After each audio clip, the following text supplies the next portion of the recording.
લીપલી પોતલીઓ ભર્યા તો જગરમાં ઘર કરે જગરમાં ઘર કરે ઓ સખી તેહી ચડી સોય હરી મોર જગાએ નહીં જાગે બોલાએ નહીં બોલાઈઓ સખી તેહી ચડી સોય સિર સાહેબ જગાએ નહીં જાગે બોલાए नहीं बोलाइयो कीरे दलीदर के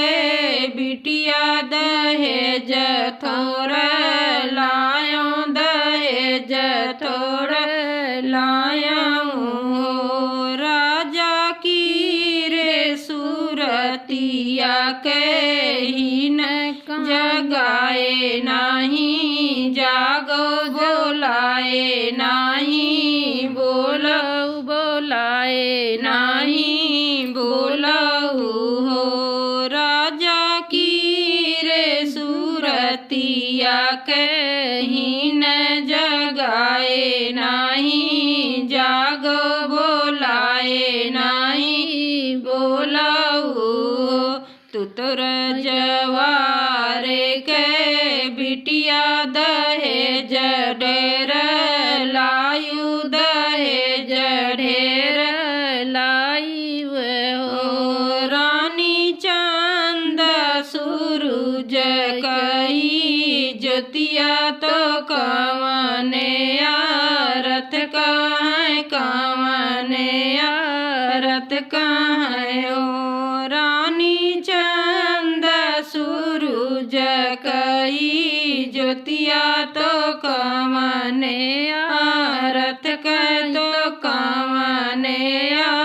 रथ कहाँ हो जाति कहीं न सुवरिया देखत भी न खावन देखत भी न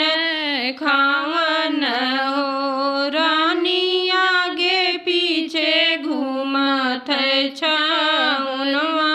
तो देखत सुभावन देखत सुभावन हो रानी आगे पीछे घूमत छाउनवा तो देखत सुभावन तो देखत सुभावन हो अग्रहु नाग्र के कह रहलिया बेगे आओ बेगे चली आओ भैया चनन के डलिया फनाओ नैहर पहुँचाओ नैहर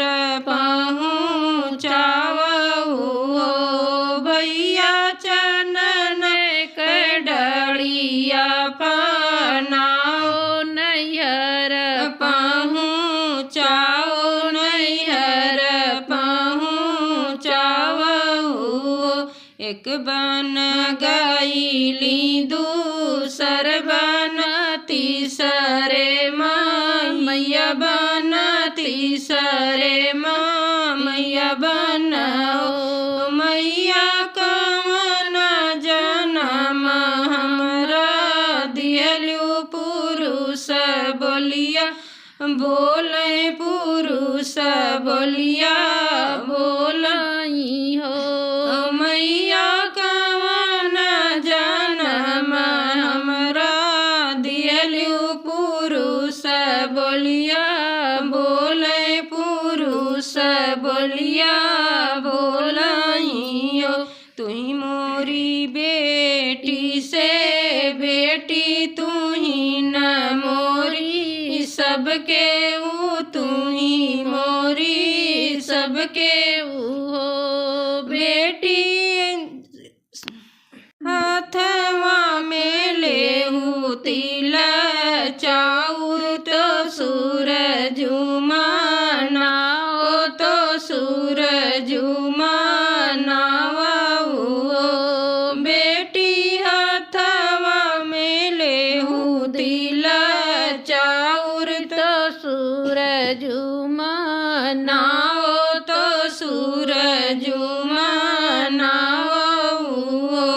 हथवा में लेली तिल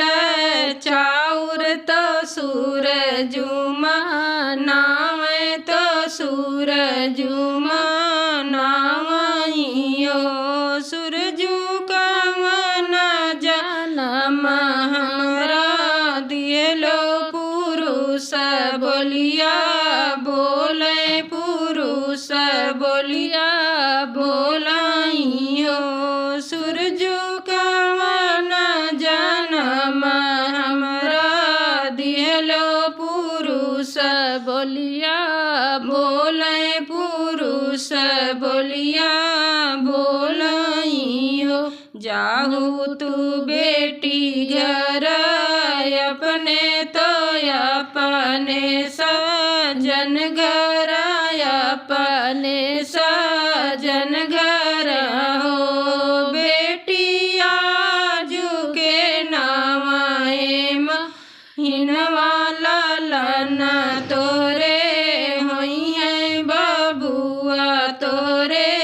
होई आइयो बेटी आजू के नावाए हिनवा लालन तोरे होई है बबुआ तोरे होई आइयो 8 महीना नवा लागत ललना जन्म लिए बबुआ जन्म लिए हो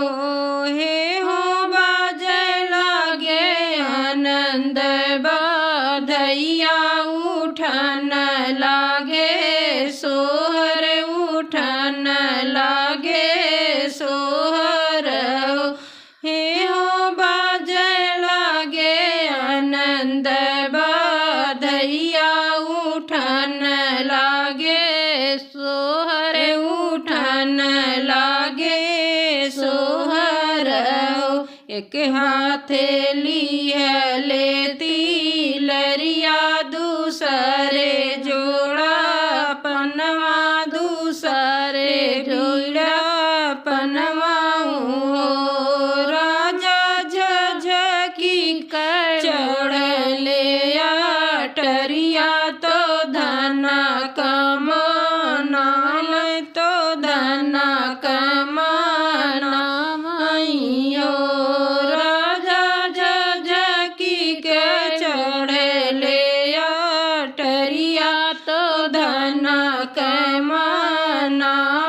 तो धना कमाना माइयो तिलरी तो पहिरे तोरी मैया तो औरो बाहिनिया तो औरो बाहिनिया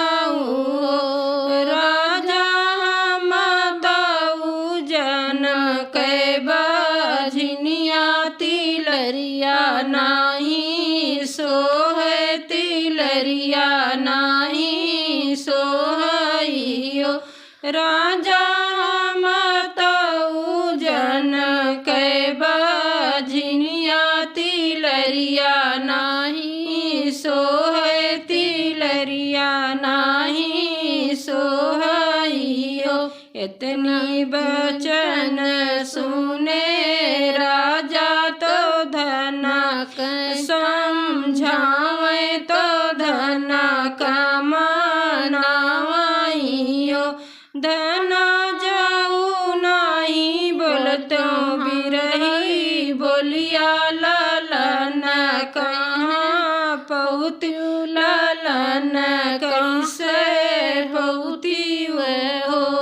धना जाऊ नहीं बोलतो बिरही बोलिया ललन कैसे पहुँचू ललन कैसे पहुँची हो।